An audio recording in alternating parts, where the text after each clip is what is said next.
السلام عليكم ورحمة الله وبركاته.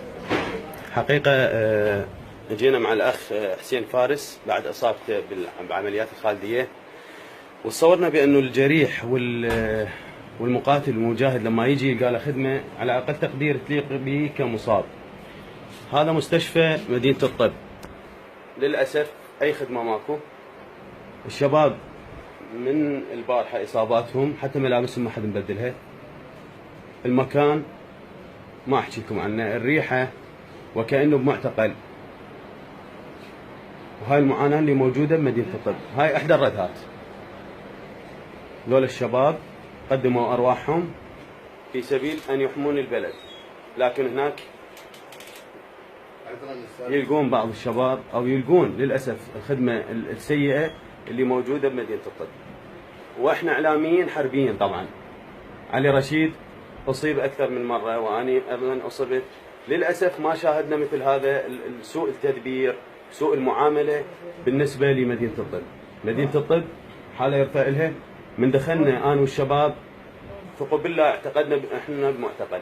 الريحة والقذارة اللي موجودة، ماكو نظافة، ماكو اهتمام بالمريض. لما يجي انتظر سراك، وما شاء الله يمكن الممر مليان. كلمة لعلي بعد. عذرا يعني سيد، يعني أنا أناشد وزارة الصحة ورئيس الوزراء خصوصا، يعني خلي يدخل للمعتقلات اللي بيها داعش، خلي يشوف حمامات المعتقلات شلونها، وخلي يجي للأبطال هنا اللي تقاتل داعش وتصاب، خلي يجي يشوف الحمامات والقذارة مالتها. يعني هذا ابن العراق البطل، الجندي ابن الحشد، احنا كنا ناس ملبين لأرض الوطن. يجي هاي حمامات هيك، يعني لا اكو حمام نظيف، لا رعايه صحيه مضبوطه، يعني للاسف. يمكن احد الجرحى عنده كلمه هنا. السلام عليكم. ثق بالحسين، اذا تفتح هسه التواليت تختنق، اذا تفتحها تختنق، الريحه تكبس عليك. الحمد لله والشكر. الحمد لله. نسال الله التوفيق، نسال الله الشفاء العاجل لجميع المجاهدين ان شاء الله. هاي معاناه كل الجرحى. اليوم كل واحد عنده مصيبه وعنده مشكله. هذا صار له 60 يوم موقفين عليه داعش. هذه المعاناه، هاي واحده من الرد. هذا خلينا نفتر بباقي المستشفى. هم منعوا الكاميرات يعني تدخل، لكن احنا دخلنا بالجهاز الموبايل. اليوم خلي يشوفون الاعلاميين من رخصتكم شباب المعاناه اللي شفتوها بمدينه الطب، ممكن توصلونها للست عديله يمكن اذا ما تدري. يعني بكل تاكيد ما نشاهده هنا في مدينه الطب يعني شيء ينعى له الجبين. يعني الوضع لا يحتمله المرضى هنا والجرحى من ابطال الحشد الشعبي والقوات الامنيه. ليس هناك اي عنايه طبيه وعنايه صحيه في هذا المستشفى. يعني الصوره هي ربما اوضح من الكلام. حارث. والله سيد، يعني اعتقد انه ما تنقل الكاميرا الان هو ابلغ من اي كلمه يمكن نعبر عنها. نشوف الحال مستشفيات مدينة الطب تحديدا الطابق الثاني، الجرحى على الارض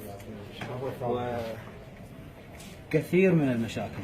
الصوره هي ابلغ من التعبير. ممكن تدخل جوا. وين الحمامات؟ خلينا ندخل الحمامات. هاي حمامات مدينة الطب، مستشفى عدنان. شوف يعني ما ادري شلون عايشين هنا، شلون العيشه هنا. الله يساعد الجريح والله.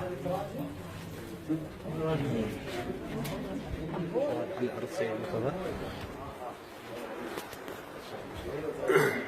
جريح من ابطال الحشد الشعبي. هذا احد الجرحى يفترش الارض لين سرير موكو. شكرا يجي دكتور عديله.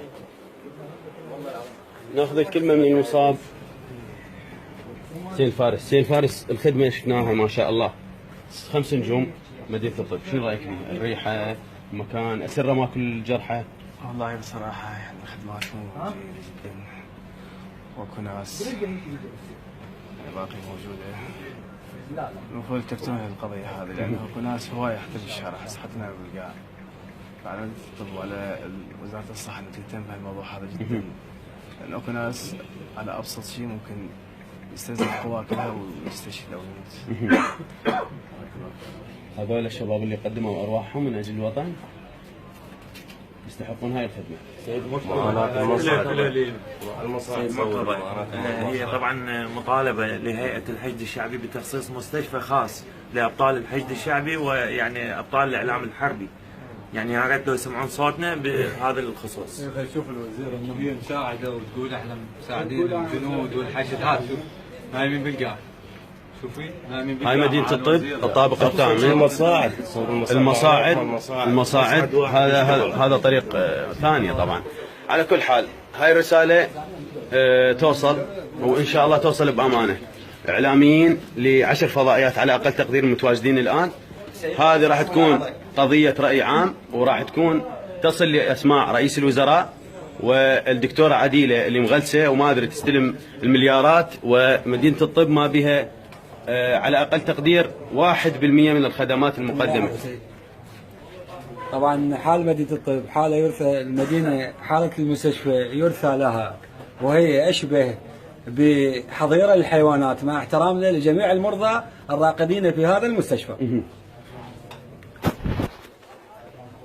الدور عليكم بعد. احنا وصلنا رساله، واليوم بالصدفه همزين حسين الفارس الصوب حتى نجي وياه ونشوف هاي المعاناه. ابناء الحشد الشعبي، اذا ما راح تسمعون راح تكون قضيه راي عام، وراح نطلع بالفضائيات نفضحكم، وانت خصوصا يا وزيره الصحه ويا رئيس الوزراء، انت الواجب عليك اليوم تيجي تدخل لكل المستشفيات مثل ما تروحون تزورون. انا ما اختم بس لحظه.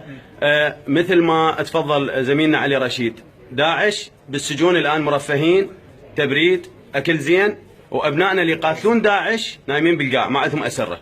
صحيح. وخلي يجي مفتش وزاره الصحه، نتمنى ياخذ له جوله بالمستشفى، وخاصه الطابق الثامن اللي يهتم بجرح الحشد والقوات الامنيه، خلي يجي ياخذ له جوله حتى يقدر يوصل الكلام للوزيره. خاف الوزيره مشغوله ما تقدر تجي. كلمتك؟ بس الدكاتره ماكو، يعني البارحه دكتور واحد هنا بالعمليات، وايوه اي مصاب يجي او شيء يبقى ساعتين 3 4 لحد ما يفرغ الدكتور من غرفه العمليات ويجي شاهد هذه الحاله. يعني احنا بقينا 4 ساعات يلا شاهد هذه الحاله اللي عندنا. الدكتور ما موجود. شيل على الضمان. صح. بالنسبه للضمان نطلع بالسرير مالتك هنا تلزم سرعه على الضمان 4 اسره 5 جرحين، واحد ورا الثاني يلزمون سرعه يطلعون من الغرفه يروحون للمضمد نفسه يعالجهم. يعني هو واجبه المضمد، واجبه انه هو واجبه يجي للمريض. يعني صارت هسه العكس، المريض يروح مرخصة الاخوان. يعني يمكن الشوارع افضل حقيقه، الشوارع يمكن نلقى بها بنجلاديش ينظفون الشارع، احنا حتى بنجلاديش ماكو. اذن راح توصل رساله ان شاء الله. بنجلاديش ملاحظه، بنجلاديش هنا قاموا ياخذون بخشيش، الولد هذا يحلف يقول انا ممكن 7000 بخشيش على ينظفون الغرفه. سمعتوا؟ بس نحب نوصل انه شغله المصاعد، يعني مستشفى كامله تضم اكثر من 12 او 13 طابق بها مصعد واحد، يعني هذا اللي مريض تجي والدته وابوه المريض، والمصعد ما يشتغل. المصعد ما يشتغل. واقفين العوائل، واقفين الشيبه، قالوا ماكو مصعد، صعدوا بالدرج. يعني العالم هاي كلها هسه تنزل صور الدرج كل طابق وقاعدين 8 طوابق صعب.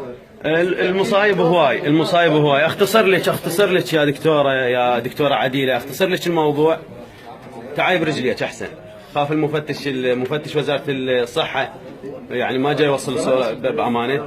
واجب عليك اليوم توصلين. انت قبل فتره قلت اني وزيره الحشد الشعبي. للاسف وزاره الصحه تشترك مع داعش بظلم جرحى الحشد الشعبي. الكلمه قاسيه لكن هاي الحقيقه.